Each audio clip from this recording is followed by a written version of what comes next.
Big shout out to today's video sponsor, Linsoul. Check out their fantastic deals in the links in the video description.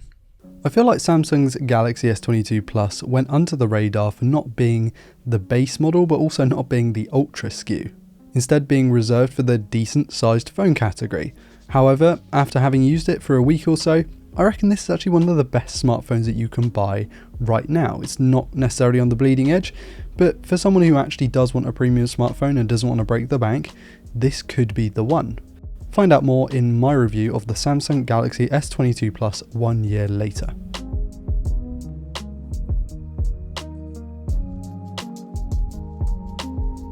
Hey guys, I'm Ryan Thomas, and a big thanks to Vodafone UK for sending out today's subject matter. I will leave links to their links and other things in the video description, so check those out.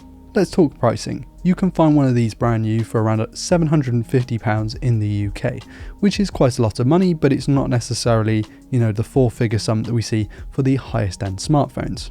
However, I do want to add that this is a phone that's been out for a year and a half already, and is actually better value on the used market, where you can find these things for up to £200 less. That suddenly makes it a phone that's a lot more affordable and accessible by many people, and so that's where I think this best sits.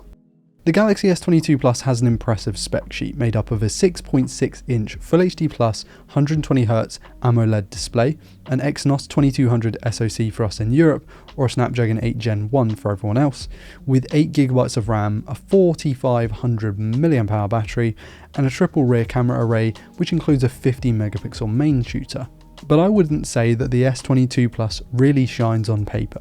In fact, comparative to other phones, you can get more performance for less, more features for less if you really like, but I do feel like the way that this thing has been wrapped up, not necessarily in its spec sheet, but in its hardware, is where this thing really shines. Its in-hand feel and ultra clean aesthetic make it one of the most enticing step-down flagship models in recent memory. I love how the uniform bezel creates a thin window into another world thanks to the big bright AMOLED display.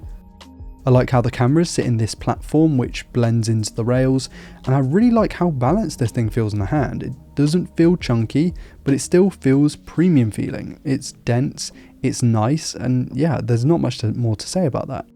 One UI 5.1 on Android 13 runs really smoothly on this thing. It's great. It's still a high-end processor, even if it is a year old. I would say that obviously if you're going for a new smartphone, you probably want to buy the newer version because it's going to get updates for longer. This thing should get updates for another 3 years, which I think is still pretty good, especially for around £550 to £600. And there are subtle hints at this thing not being a flagship device. Okay, so the speakers, the haptics, the in-display fingerprint scanner are all good but not exceptional. They're not as good as those found in the Ultra SKUs. There's also limited storage options in 128 or 256, there's nothing higher than that. And whilst I do feel like for some people that could be a worry, especially given the omission of microSD card, which has not been around for a little while now, but actually I personally find it hard to use more than 64 gigs on a smartphone, so maybe I'm just more of a cloud user, and if you are, this thing will suit you down to the ground. I found battery life and performance to be good but not amazing.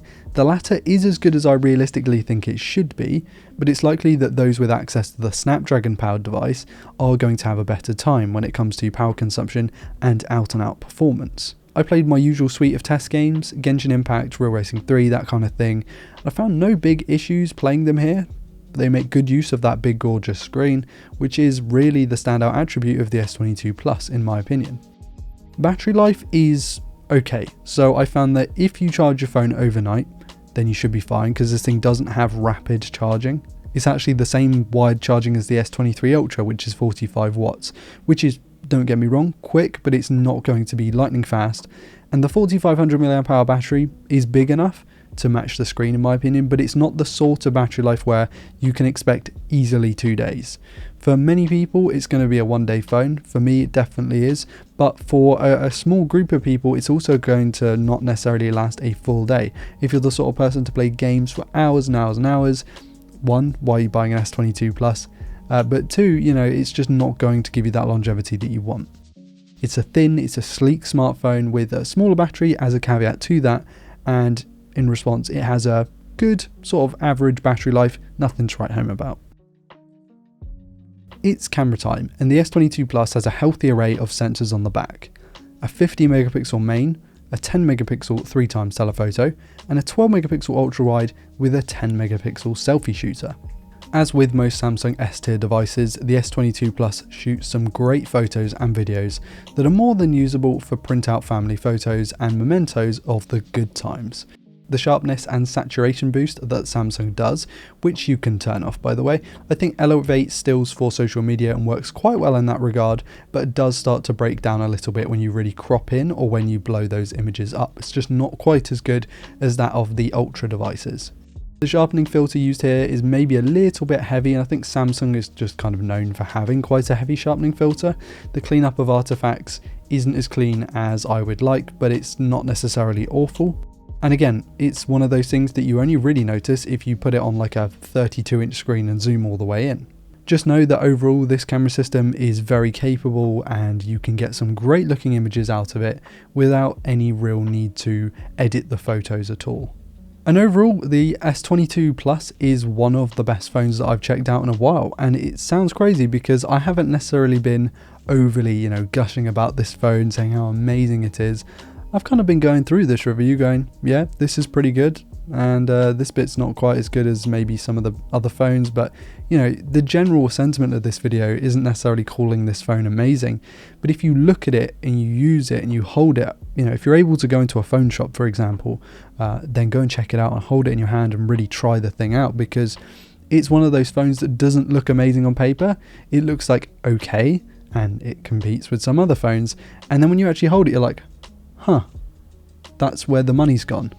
It's refined, it feels complete, it feels like it's tight, everything, the software, the hardware, it's all integrated well, it's a cohesive package and experience. It's a smartphone I think most people will either go, I'll just buy the base model, or I'll buy the Ultra, but they don't consider the Plus in the same kind of way. So overall, great smartphone. Thanks to Vodafone for sending out this subject matter. I will leave all of their links in the video description, which you should definitely check out because they have some great deals on there. And if you are feeling generous, then click over to my Patreon and my other links in the video description. I want to give a massive shout out to my patrons for being continually supportive. And yeah, that's it for today's video, guys. Thank you all so much for watching. I'm Ryan Thomas, and I'll catch you later. Cheers.